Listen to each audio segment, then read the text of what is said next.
All right. Hi, everybody. Thank you for taking the time to join us today. My name is Ryan Kazantian. I'm Wiz's CISO, and I will be moderating today's session as we discuss the evolving role and demands of the CISO function, as well as how security leaders can think about their career growth, the skills they need to develop, building diverse leaders in security, and how to find the right companies that align with security leaders' career goals. So just to cover some brief housekeeping items before we get kicked off. Throughout the session today, we're going to encourage you to share your comments and feedback in the chat and ask questions for our panelists. So there's a Q&A function that you'll see right on screen. And what we're going to do is spend about 25 minutes on our initial discussion and then spend 5 minutes or so taking the questions that we've collected throughout the session from the audience. So with that, I'd like to first introduce our panel. I'm thrilled to be joined by an amazing group of security leaders who will be sharing their personal experiences and perspectives as CSOs. That includes Drew Simonis, CISO at Juniper Networks, Jack Leidecker, CISO at Gong, Royce Marcos, former CISO at LTK, Reward Style, and again, moderated by myself, Ryan Kazantian. So let's jump right into it. And before we get into some of the deeper, longer questions, I'd like to do a quick rapid fire. So first one I'd love to ask is for each of you to share the first job you had, not the first job necessarily in tech or security, but the very first job that you had. And Jack, I'll start with you. Sure. So the first job I had, I think I was really young. I started working at my parents' gas station when I was probably about 8 or 9. Very cool. Royce. Yep, first job was really at Bank of America, Los Angeles. I was auditing AS400 systems and really kind of before security was a buzzword. Awesome. And Drew? I worked in a warehouse in sunny Florida. Very cool. Same for me, actually. My dad had a Irish linen textile company, and in the summers I would help out doing odd jobs in the warehouse. So let's then pivot. So, I mean, Royce, it sounds like you started out right in tech, but what was the pivot to security for you all? Royce, maybe starting with you. Yeah, the pivot for security was really understanding, this is the nature of business. You're in tech, you're auditing systems. So really understand security is really going to take over the next generation. So for me, I was like, this is my passion. This is where the future is headed. So wanted to continue my education, do some certifications, ended up going after an MBA, CISSP, some certifications that really help you get your handle in the security world and some doors open for you. Cool. Jack? Yeah, so I actually started a little bit differently, where I was more in pen testing and kind of application security. Had fun sort of breaking stuff for a while, and then figured out that it's something I really like to do. So I was involved with the DEF CON community for quite a while as well too. So from that pivoted into this is something I really enjoy doing. It's always interesting, and about 25 years later or so, I'm still in it and having fun because it's always changing. Very cool. And Drew? Well, how did I get started in security? I think working in a warehouse in sunny Florida gives you a lot of initiative to find anything else to do. And for me, this was pre Y2K. There were a lot of really interesting tech jobs available. I was back when they were still in print, reading FRAC and 2600 and kind of interested in it as a computer hobbyist. And then I read The Cuckoo's Egg by Cliff Stoll and realized like this was something you could do for work. And, like Jack, 25 some years later, I don't want to date myself, but he's still in it and still enjoying it. So I've really professionally never done anything else. And it's been very, very rewarding to watch the profession evolve. I have to say I'm encouraged and heartened to speak with others that can refer to the early days of DEF CON or FRAC or 2600 and not make me myself feel super old when I do so. So you're among good company here. That's great. Thank you all for sharing that. I mean, I think one of the most fascinating things about this role is all the different paths and technical backgrounds and business backgrounds that people bring to the table, and how they sort of adapt and expand their experience before taking on the CISO role. That also, I think, brings up the first topic we wanted to start, which is with how the CISO role is evolving. I think there are inflection points in the history of security that drive an expansion of the role. There was the era of public breaches maybe a decade ago, which I think really catapulted the prominence of the CISO role. And now we're just seeing wave after wave of technology and regulatory change continuing to drive that sort of impact. Let's start by talking about where you see the role evolving and headed in the next couple of years. And Drew, maybe you could start us off with this. Oh, sure. Thank you. We forever asked for a seat at the table. That's been a kind of a thing that every CISO has been clamoring for years, and I think we finally got it. Whether we're actually at the table or not, I think can be debated and depends on where you're working. But the focus on the role and the importance of the mission to companies and to society is really heightened. And I don't know if it's at a peak, but it's certainly approaching one. The regulatory focus, whether that's the SEC or many others, if you're developing products, selling to the government, selling internationally, you're seeing regulators everywhere trying to understand and influence what we're doing. That drives board attention. So finding the right story for the board members and the executives, giving them metrics that are credible but not overly technical, those are going to be tremendously important soft skills that we need to develop as leaders and really instill in our staffs. And team development, I guess, would be the third thing I think is as far as an increasing focus when we're talking about talent shortages and these kind of things, and the price of talent, if you can find it. We can't really afford to build our teams by hiring off the streets anymore. We need to have a real talent factory kind of focus, and we need to be very inclusive in how we think about what talent can be a fit for our organizations. And so that's a huge challenge, is I can't just dip into the well and find the right security people. I need to build them, and what do I build them from, and how do I take chances? That's all. I think those are three focus areas I'd highlight. Yeah, I think the premise there of, there was a point where security was clamoring for a seat at the board, and now a lot of us are fortunate to have that, and it changes to the question of, okay, well, how do we use that? Now what do we do with it? Is interesting. Yeah. Jack, Royce, I'd love to hear if you have any thoughts on that. Yeah, I mean, I think one of the parts, I think Drew even mentioned this too, I think still is going back is it a seat? Is it not a seat? I think the voice is definitely there.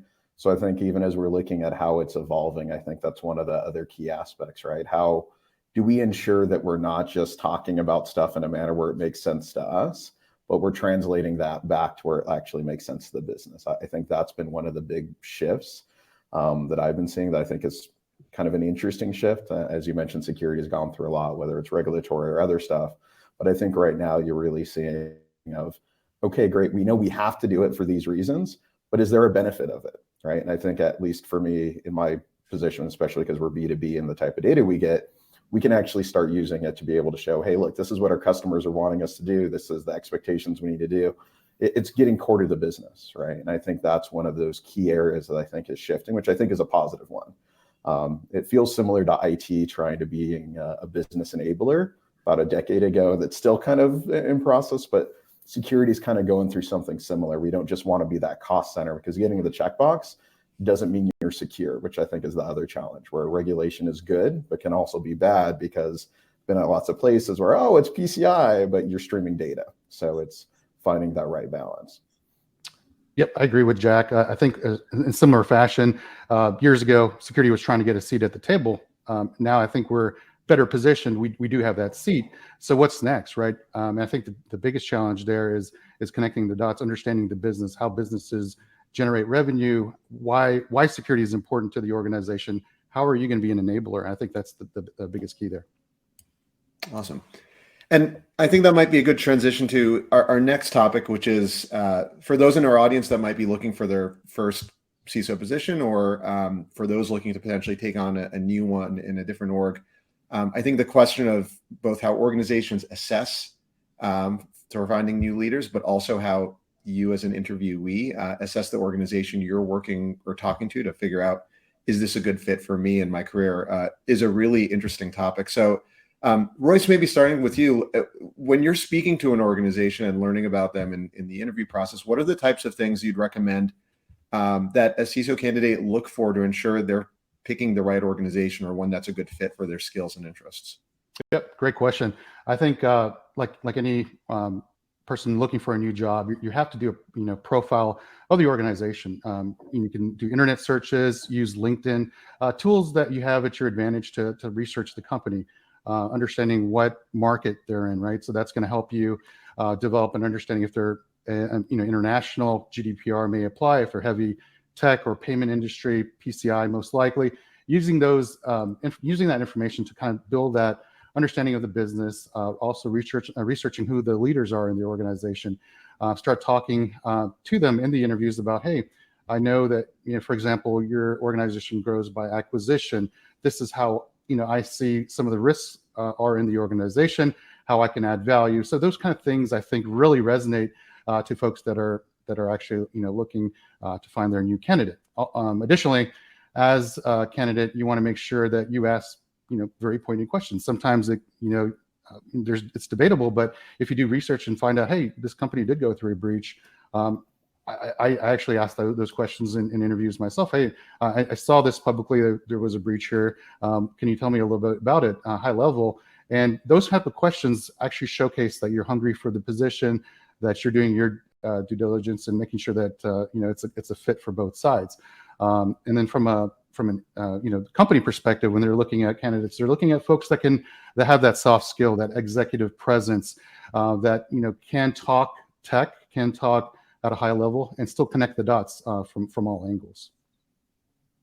The question of whether they've been through a breach or not is an interesting one. I'd love to hear your all take on whether you see that as a plus, like whether an org that's been through a very public facing breach in a way is more appealing as a candidate looking at a future role there. Well, it really depends.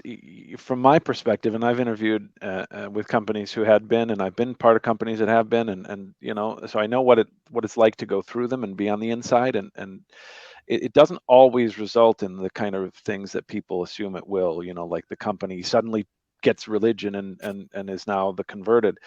Oftentimes they look to invest what money they can to solve the problem in front of them, and then go back to business as usual. So you have to feel that out. For me, I look for three things in any kind of job. I look for an interesting challenge, and sometimes that can be post-breach, that can be pre-breach too, though. And then you have to look for the opportunity in that challenge. Does the company acknowledge it, and are they willing to do the things necessary to solve it? And then that willingness has to be backed up by the right resources and prioritization. So if you get all three of those things, you're in a pretty good spot.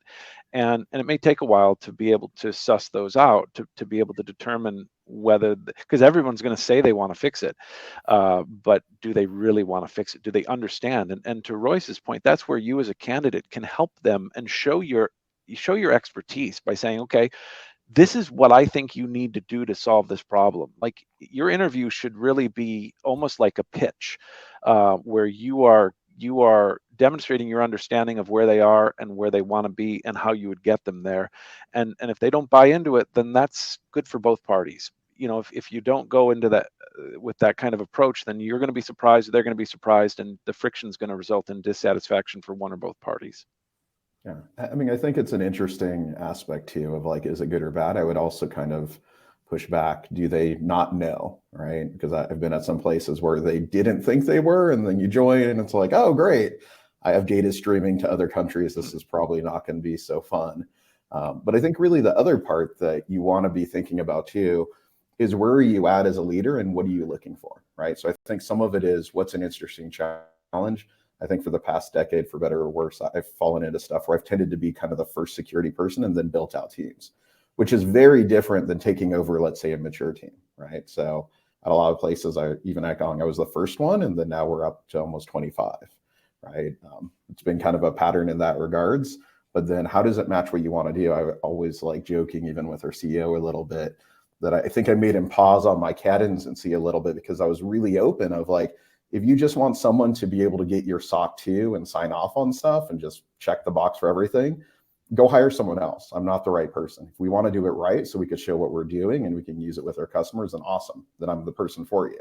But otherwise, like, I think the fact I was so open about, like, don't pick me if that's really what you want to do, because you may say the right things, but I want to make sure that you're willing to want to put in that work, because it's not easy, right? Like, a lot of times it takes years to try and put things in place, and you have to be patient. You need to be able to show what's going on, and the company needs to be willing to want to do that. Otherwise, you're going to get into a situation where you just burn out, which you see a lot in their industry too.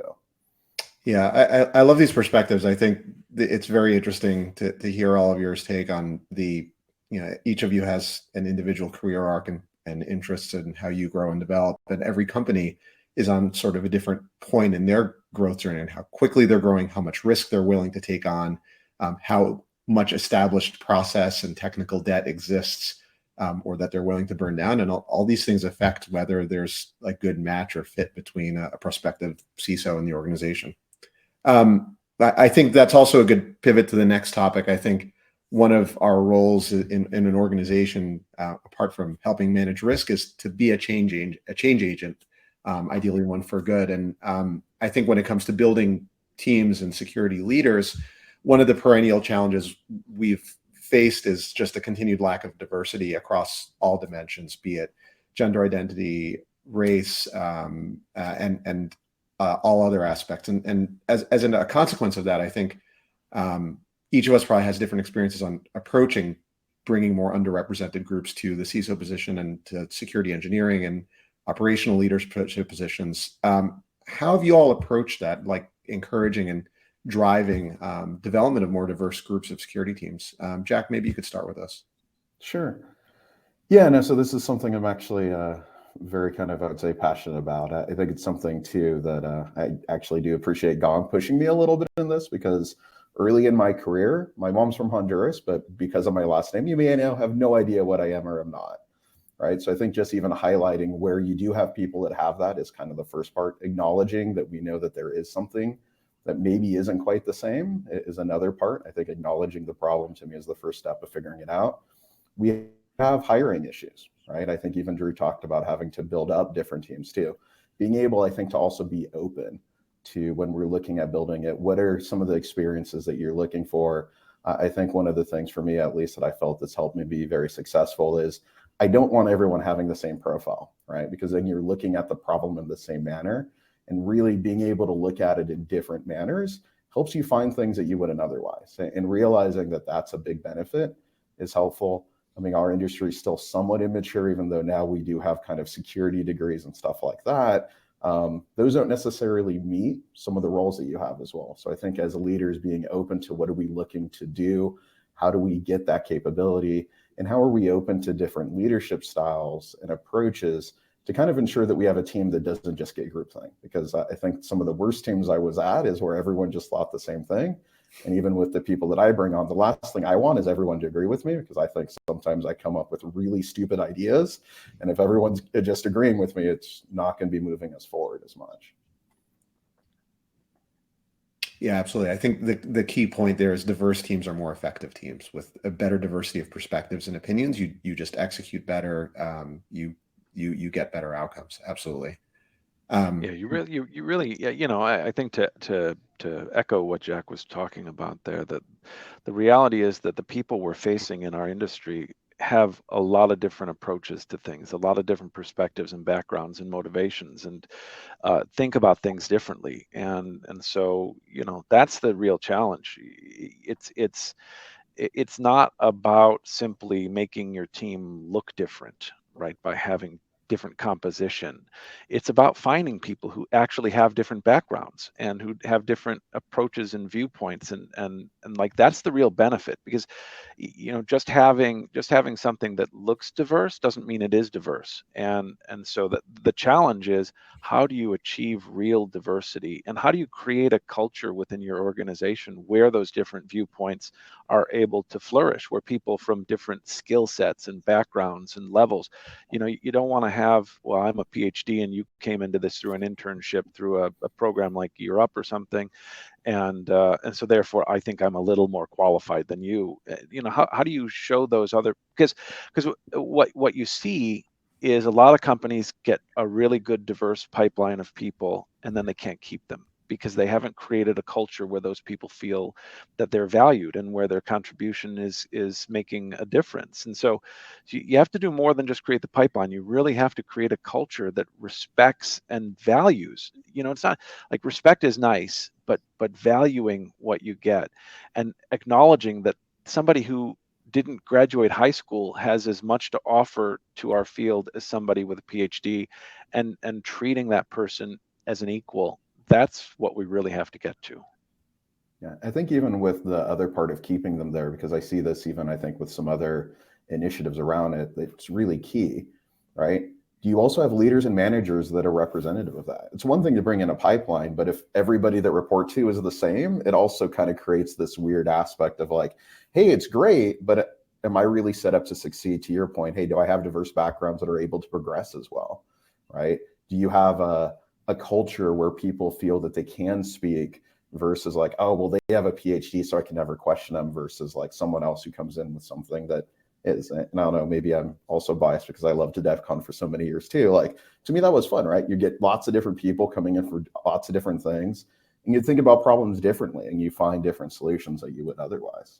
I agree. I think it's also like when organizations, you have to be that change agent. If they haven't gone through that change from a culture shift perspective, you may have to put your neck out there and drive those changes within your respective organizations. Also, taking like to Drew's point, taking some of those requirements off of job recs where it's have to have a bachelor's or master's. Some of the smartest people I've met, I didn't have any formal education. They just learned on their own and just curious, right? So I think those type of things are very important if you want to get top talent. And even like in AI generated models, the more diversified input that these technologies have, the better. Similar fashion in the organization, you have to have that diversity to really be successful. Yeah, I think to the requirements point, I tell the joke often that, well, not joke, but the first security job I ever got, like full-time security job, had this laundry list of requirements. And then the last two were must be fluent in Spanish and Portuguese. And for me, that was my reaction, right? I was like, okay, this is a wish list. Like, this is clearly not, this is a unicorn and then some. But for many people, they don't see those signals. Like, if it hadn't been for those two lines, I would have been overwhelmed and terrified by that job and never bothered to apply for it. And that's what most of the jobs look like. We've seen the joke. You have to be proficient in Kubernetes, have 10 years of experience, when Kubernetes hasn't been around for that long. Right? Java, same thing that's been happening for generations in our field. And so, like, we've got to get down to what are the 2 or 3 things we actually need you to be able to do, and not the 20 things that show how much we understand the domain. Yeah, and I think it's how do you give them a chance to show that they can do it to you, right? Because I mean, yeah, granted, I have a lot of certs. I did them especially with consulting, but at the same time, I remember, especially 15 years ago, it was like, even for pen testing, oh, you should have a CISSP. And I'm like, that's a great management level cert, but like, how does that help me break into a web like this? Right, this is ridiculous, right? So, I mean, to your point, there's even other ones with Kubernetes and other stuff, but I think that is one of the big areas, both from a diversity and even how we're expanding. How are we focusing more on what's the capability we need, and how do they prove that in a manner that we feel comfortable so they also can feel successful? Well, give people a shot, right? Don't offer them a lateral move. Don't offer everyone the opportunity to do the same job for you that they were doing for someone else for maybe a little more money. Like, that's not great. Give people a stretch. If they're 80% qualified, give them a shot, and it's up to you to get them the rest of the way there. I love the perspective that it's not just about the hiring pipeline. It's about the entire arc of your career in a team, and providing those opportunities for growth when you've got more junior candidates that are employees that have a path or need a path to be a security leader, if that's where they want to grow, to be a deputy CISO and a CISO someday. And finding and nurturing that, I think, is an incredibly important aspect of building a diverse team. It's not just your external hiring approach. It's really the full life cycle of how you support a team. Well, cool. We are just about at 5 minutes left, and we've got a ton of questions in through chat. So I want to switch over to those and make sure we get a chance for you all to answer some of the audience's questions. The first one in here from Eric that I'll call out is, what are some of the KPIs and OKRs that you use within your organization today? We talked about using your seat at the board effectively. Would love to hear a few examples of what you all have found has resonated with your board audience or your executive audience in terms of KPIs for security. I think I'll just start off real quick on that. I think the first part, which probably may seem a little counterintuitive, you need to know your board, right? Because what worked for me when I was at data centers is very different than it works for me at Gong. So I think that's really the first part. The second part is, how can you relate that to the business, right? So I would say, especially as I was starting out, maturity was key. Hey, how are we maturing? What are we looking at? Now I would say as we've gotten more mature, it's how big of an impact am I having with the sales team? So I think the two things you really want to be thinking about is what's important for your company, what's important for your board, and then also how can you ensure that those are staying current? Because what you initially probably started off with, especially if let's say you were starting a new team, is going to be very different than a couple of years down the road. And you want to be able to make sure that you're shifting that perspective and KPIs. If you just report on the same technical things, you're probably not going to get a lot of engagement. And that, I think, is the other way to validate if it's going the right way. Are you getting good questions from the board that are helping you kind of push your program in the way you want as well? Yeah, I think that's brilliant. I'd add in, how can you help the board uncover blind spots? So, what's the risk that they're not aware of that they need to be, and how can you help them understand that? Agree. I would also say connecting the dots for them, right? So boards are getting smarter. They're asking questions, but there's also conversations about getting security people part of the boards, because I've been in situations where we're talking about a situation and it was just crickets. The board did not say anything about the current problem. So those things are changing over time. I think it's the responsibility of the CISO to help facilitate that, to showcase at a high level, connecting with your audience, why this strategy is going to work, and what are the priorities we're addressing. Cool. Thank you all. We have another question from BP, directed initially to Royce, but would love to hear all of your takes on this, which is, who is your favorite leader and what did you learn from them that you were able to implement in your own role personally and professionally? Yep, great question. So I had a leader, his name was Philip Owen, several companies ago. He was the first CISO coming from basically the British government. So he actually taught me to, hey, you don't have to freak out about every single incident. Breathe. Let's talk about it. So he was able to kind of get me calm about it and just think about things and take things apart and deal with it in smaller chunks. And I think that really resonated with me from my career perspective. He showed me a whole nother way of dealing with problems. And things go bad. It happens, right? Every organization at some point will probably go through a breach. But having planned for it, strong policies and building partnerships and strong people really will help you get through those challenges. Yeah, I think if I thought about a number, I mean, it's sort of a hodgepodge of leaders, but the key thing that I've taken away from all of them is that having the right idea is great, but being able to communicate it and gain consensus is what makes a difference in the world, and then acting on it. But you've got to be able to communicate clearly and succinctly, and if you don't, it's your fault. It's not ever the fault of the audience for not getting what you were putting out there.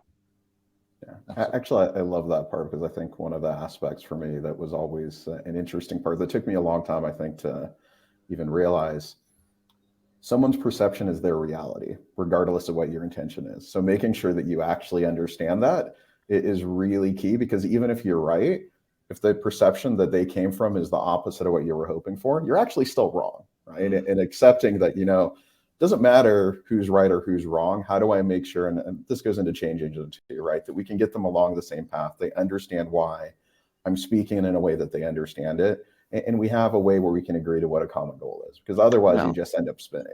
That's right. Being right and being at the right time. You can just have the wrong timing. It doesn't mean your idea is a bad one. It means you have to do more work to prepare the field, and then replant later. Awesome. Well, I think we're just about at time, so we're going to wrap things up. I'd like to thank Jack, Drew, Royce for joining me today and for sharing their amazing insights on the CISO role. And thank you to you all who have joined us to listen in. Have a great week and take care all. Thank you, everyone. Thank you. Bye. Thanks for joining.